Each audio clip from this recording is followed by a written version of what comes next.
മുഖ്യമന്ത്രിയെ തീരുമാനിച്ചു കഴിഞ്ഞതോടെ മന്ത്രിസഭാ രൂപീകരണ ചർച്ചയിലേക്ക് കടന്ന് യു.ഡി.എഫ് നേതൃത്വം. യു.ഡി.എഫ് നേതൃയോഗം വൈകിട്ട് തിരുവനന്തപുരത്ത് മന്ത്രിസ്ഥാനം തീരുമാനിക്കുന്നതിൽ ഉഭയകക്ഷി ചർച്ചകൾ നടന്നേക്കും. വിവരങ്ങളുമായി അതുല്യ രാമചന്ദ്രനാണ് ചേരുന്നത്. അതുല്യ, അങ്ങനെ കേരളത്തിന്റെ മുഖ്യമന്ത്രിയെ തെരഞ്ഞെടുത്തു കഴിഞ്ഞിരിക്കുന്നു. ഇനി നമുക്ക് വേണ്ടത് മന്ത്രിസഭയാണ്. ഇനി ആരൊക്കെയാണ് ഈ ഒരു മന്ത്രിസഭയിൽ മന്ത്രിമാരാകുന്നത് എന്നൊക്കെ അറിയേണ്ട ഒരു കാര്യമാണ്. അതുപോലെ തന്നെ മുസ്ലിം ലീഗിന് എത്ര മന്ത്രിമാരെ ലഭിക്കും, മറ്റു ഘടകകക്ഷികൾക്കൊക്കെ മന്ത്രിമാരുണ്ടോ, ഇതൊക്കെയുള്ള വിവരങ്ങളൊക്കെ അറിയേണ്ടതുണ്ട്.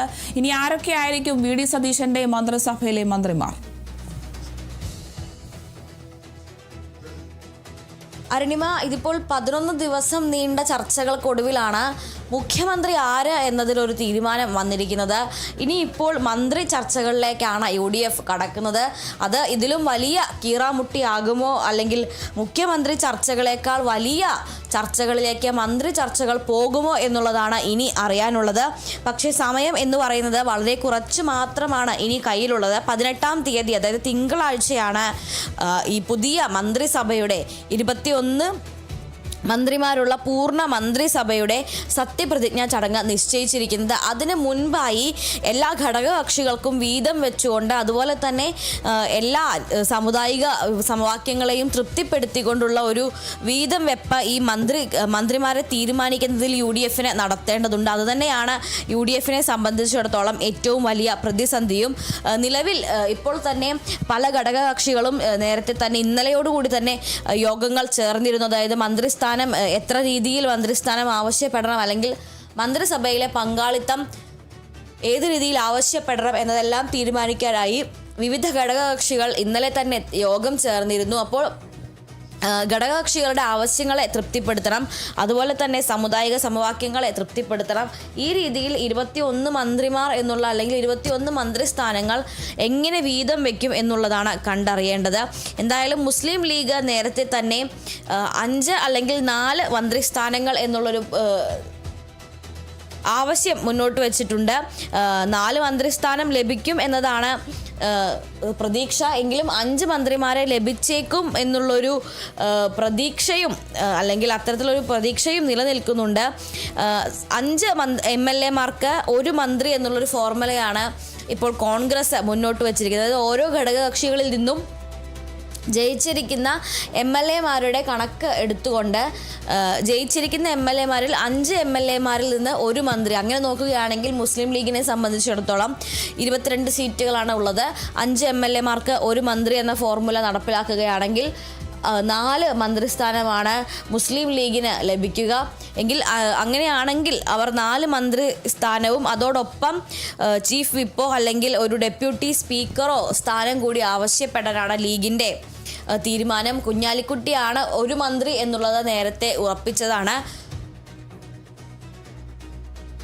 മറ്റ് 3 മന്ത്രിസ്ഥാനങ്ങൾ അത് ആർക്കൊക്കെ ആയിരിക്കും നൽകുക? അല്ല, ഇനി 5 മന്ത്രിമാരെ കോൺഗ്രസ് മുസ്ലിം ലീഗിന് നൽകും എന്നുണ്ടെങ്കിൽ ആ 5ാമത്തെ മന്ത്രി ആരായിരിക്കണം എന്നുള്ളതിലും ചർച്ചകൾ തുടരുകയാണ്. 3 തവണ MLA ആയ P.K. ബഷീർ, അതുപോലെ തന്നെ K.M. ഷാജി, ഒരു യുവ നേതാവ്, അല്ലെങ്കിൽ പാലക്കാട് നിന്ന് ഇതുവരെ ഇത്തരത്തിലൊരു പ്രാതിനിധ്യം ലഭിച്ചിട്ടില്ല. അതുകൊണ്ട് പാലക്കാട് നിന്നുള്ളൊരു പ്രതിനിധി, യുവ മുഖം എന്നുള്ള, യുവ നേതാവ് എന്നുള്ള നിലയിൽ N. ഷംസുദ്ദീനെ പരിഗണിക്കുന്നുണ്ട്. അതുപോലെ തന്നെ മറ്റൊന്ന് കാസർഗോഡ്, കോഴിക്കോട് ജില്ലകളിൽ നിന്ന് മന്ത്രി വേണം എന്നുള്ളൊരു ആവശ്യമാണ്. കാസർഗോഡ് നിന്ന് A.K.M. അഷ്റഫിന് വലിയ രീതിയിലുള്ള ഒരു സാധ്യത ഇപ്പോൾ പറയപ്പെടുന്നുണ്ട്. കാരണം അദ്ദേഹം വലിയ രീതിയിൽ മുൻപ് വയനാട് ദുരന്തമുണ്ടായപ്പോൾ, അതുപോലെ തന്നെ ശിരൂരിൽ അർജുനെ കാണാതായ സമയത്ത് അതിലെല്ലാം വലിയ രീതിയിൽ ജനങ്ങൾക്കിടയിൽ പ്രവർത്തിക്കുകയും ഒരു ജനകീയത ഉണ്ടാക്കിയെടുക്കുകയും ചെയ്ത ആളായതിനാൽ തന്നെ A.K.M. അഷ്റഫിൻ്റെ പേര് ഉയർന്നു കേൾക്കുന്നുണ്ട്. കോഴിക്കോട് നിന്നൊരു മന്ത്രിസ്ഥാനം വേണം എന്ന ആവശ്യത്തിൻ്റെ ഭാഗമായി റസാഖ് മാസ്റ്ററുടെ പേരും ഉയർന്നു കേൾക്കുന്നുണ്ട്. എന്തായാലും ഇപ്പോൾ ലീഗിൽ നിന്ന് കുഞ്ഞാലിക്കുട്ടി എന്ന പേര് ഉറപ്പായിട്ടുണ്ട്. P.K. Basheer, K.M. Shaji, N. Shamsuddin, A.K.M. Ashraf, Razak master എന്നീ പേരുകളാണ് ബാക്കി സ്ഥാനങ്ങളിലേക്ക് ഉയർന്നു കേൾക്കുന്നത്. 4 മന്ത്രിമാരെയാണ് നൽകുന്നത് എന്നുണ്ടെങ്കിൽ ഡെപ്യൂട്ടി സ്പീക്കർ സ്ഥാനം കൂടി ആവശ്യപ്പെടാനാണ് ലീഗിൻ്റെ തീരുമാനം. അതേസമയം 7 സീറ്റുകളിൽ ജയിച്ച ജോസഫ് വിഭാഗം, കേരള കോൺഗ്രസ് ജോസഫ് വിഭാഗം 2 മന്ത്രിസ്ഥാനം ആവശ്യപ്പെടുന്നുണ്ട്. കോൺഗ്രസിൻ്റെ ഫോർമുല അനുസരിച്ച് 5 MLA-മാർക്ക് 1 മന്ത്രി എന്ന രീതിയിലാണെങ്കിൽ ഇവർക്ക് കേരള കോൺഗ്രസ് ജോസഫ് വിഭാഗത്തിന് 1 മന്ത്രിസ്ഥാനമേ ലഭിക്കൂ. എന്നാൽ നിർത്തിയ എല്ലാ സീറ്റിലും ജയിച്ച് കയറി അല്ലെങ്കിൽ കേരള കോൺഗ്രസ് മാണി വിഭാഗം പാടെ പരാജയപ്പെട്ടപ്പോൾ കേരള കോൺഗ്രസ് ജോസഫ് വിഭാഗം വലിയ രീതിയിലുള്ള വിജയം, നിർത്തിയ എല്ലാ സീറ്റുകളിലും വിജയിച്ച് വലിയ ഭൂരിപക്ഷവും നേടി എന്നുള്ളത് കൊണ്ട് തന്നെ അവർക്ക് ഈ ഒരു സമ്മർദ്ദം ശക്തമാക്കാൻ കഴിയും എന്നുള്ളതാണ്.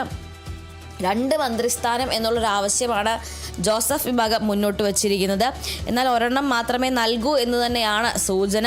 അതേസമയം RSP തങ്ങൾക്ക് ടൂറിസം ഫിഷറീസ് വകുപ്പ് നൽകണം എന്നുള്ളൊരു ആവശ്യം RSP ഉന്നയിക്കുന്നുണ്ട്. അതിന് പിന്നാലെ CP ജോൺ, അതുപോലെ തന്നെ ജേക്കബ് വിഭാഗം, CPIM-ൽ നിന്ന് എത്തിയ G സുധാകരൻ, ഇവരെയെല്ലാം കൂടി തൃപ്തിപ്പെടുത്തേണ്ട ഒരു ആവശ്യകതയുണ്ട്. ഇവരിൽ ഈ CPM വിട്ടെത്തിയതിൽ G സുധാകരനെ മന്ത്രിസ്ഥാനത്തേക്ക് പരിഗണിക്കേണ്ടി വരുമോ എന്നുള്ളൊരു ആശങ്ക അല്ലെങ്കിൽ എന്നുള്ളൊരു ആലോചന കൂടി നിലനിൽക്കുന്നുണ്ട്. അദ്ദേഹം മന്ത്രിസ്ഥാനം ആവശ്യപ്പെടുമോ, മന്ത്രിസ്ഥാനം ആവശ്യപ്പെട്ടില്ലെങ്കിൽ പിൻവലിക്കുമോ തുടങ്ങിയ ഒരു രീതിയിലുള്ള ചോദ്യങ്ങൾ ഇപ്പോഴും നിലനിൽക്കുന്നുണ്ട് എന്നുള്ളതാണ്. CP ജോണിന് ഏത് വകുപ്പ് നൽകേണ്ടി വരും, അതുപോലെ തന്നെ ജേക്കബ് വിഭാഗം മിക്കവാറും അനൂപ് ജേക്കബ് തന്നെ ആയിരിക്കും സാധ്യതാ പട്ടികയിൽ ഉള്ളത്. അനൂപ് ജേക്കബിന് ഏത് വകുപ്പ് നൽകണം എന്നതടക്കമുള്ള കാര്യങ്ങളിൽ ഒരു ആശയക്കുഴപ്പം നിലനിൽക്കുന്നുണ്ട്. അതുപോലെ തന്നെ ഈ സഭാ അധ്യക്ഷന്മാരെയും അതുപോലെ തന്നെ മറ്റ് NSS അടക്കമുള്ള സാമുദായിക സംഘടനകളെയും കൂടി തൃപ്തിപ്പെടുത്തുന്ന രീതിയിൽ മന്ത്രിസ്ഥാനങ്ങൾ എങ്ങനെ വീതിക്കും എന്നതിലും ആശയക്കുഴപ്പമുണ്ട്. ഉഭയകക്ഷി ചർച്ചകൾ പൂർത്തിയായിട്ടില്ല എന്നുള്ളതാണ്. അതാത് ഘടകകക്ഷികൾ നേതൃയോഗങ്ങൾ ചേർന്നതാണ്. മുസ്ലിം ലീഗ് കഴിഞ്ഞ ദിവസം യോഗം ചേർന്നിരുന്നു. അതുപോലെ തന്നെ PJ Joseph, Kerala Congress Joseph വിഭാഗത്തിൻ്റെ യോഗം ഇന്ന് രാവിലെ നടക്കും. ഇന്നലെ RMPയുടെ യോഗം പൂർത്തിയായിരുന്നു. RMPയെ കുറിച്ച് പറയുകയാണെങ്കിൽ RMPയെ സംബന്ധിച്ചിടത്തോളം മന്ത്രിസ്ഥാനം എന്ന് പറയുന്ന ഒരു അജണ്ട തങ്ങൾക്കില്ല എന്നതാണ് RMP പറയുന്നത്.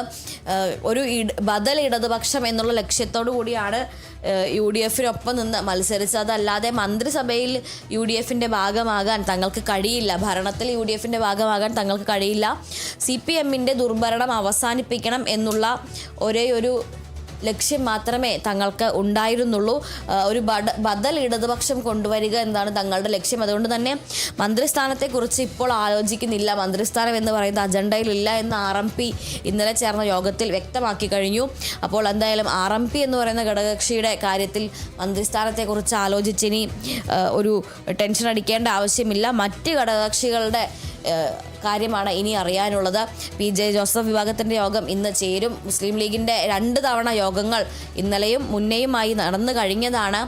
അതുകൊണ്ട് തന്നെ എന്തായാലും ഇന്ന് വൈകിട്ട് 4 മണിയോടുകൂടി UDF-ൻ്റെ നേതൃയോഗം ചേരുകയാണ്. UDF-ൻ്റെ നേതൃയോഗത്തിൽ വകുപ്പ് വിഭജനവും അതുപോലെ തന്നെ ഉഭയകക്ഷി ഘടകകക്ഷികൾക്ക് നൽകേണ്ട സ്ഥാനങ്ങളും മന്ത്രിസഭാ പങ്കാളിത്തവും എല്ലാം വൈകിട്ടത്തെ UDF നേതൃയോഗത്തിൽ ചർച്ചയാകും. ശരി, വ്യക്തമാണ്. എന്തായാലും VD സതീശൻ്റെ മന്ത്രിസഭയിൽ ആരൊക്കെ ഇനി മന്ത്രിമാരാകുമെന്നൊരു ആകാംക്ഷ നിലനിൽക്കുകയാണ്. എന്തായാലും അതുമായി ബന്ധപ്പെട്ടുള്ള ഔദ്യോഗിക ചർച്ചകൾക്കൊക്കെ ഇന്ന് തുടക്കമാവുകയാണ്. എന്തായാലും 5 മന്ത്രിമാർ ലഭിക്കുമെന്നൊരു പ്രതീക്ഷയൊക്കെ മുസ്ലിം ലീഗ് മുന്നോട്ട് വയ്ക്കുന്നുണ്ട്. 2 മന്ത്രിസ്ഥാനവുമായി സമ്മർദ്ദവുമായി കേരള കോൺഗ്രസും ഒക്കെ രംഗത്ത് നിൽക്കുകയാണ്. എന്തായാലും UDF-ൻ്റെ നേതൃയോഗം വൈകിട്ട് തിരുവനന്തപുരത്ത് ചേരും. മന്ത്രിസ്ഥാനം തീരുമാനിക്കുന്നതിലൊക്കെ ഉഭയകക്ഷി ചർച്ചകൾ നടന്നേക്കും. ഇതിന് ശേഷമായിരിക്കും കൂടുതൽ വിവരങ്ങൾ ലഭ്യമാവുകയുള്ളൂ. കൂടുതൽ വിവരങ്ങൾ നൽകിയത് അതുല്യ രാമചന്ദ്രനാണ്.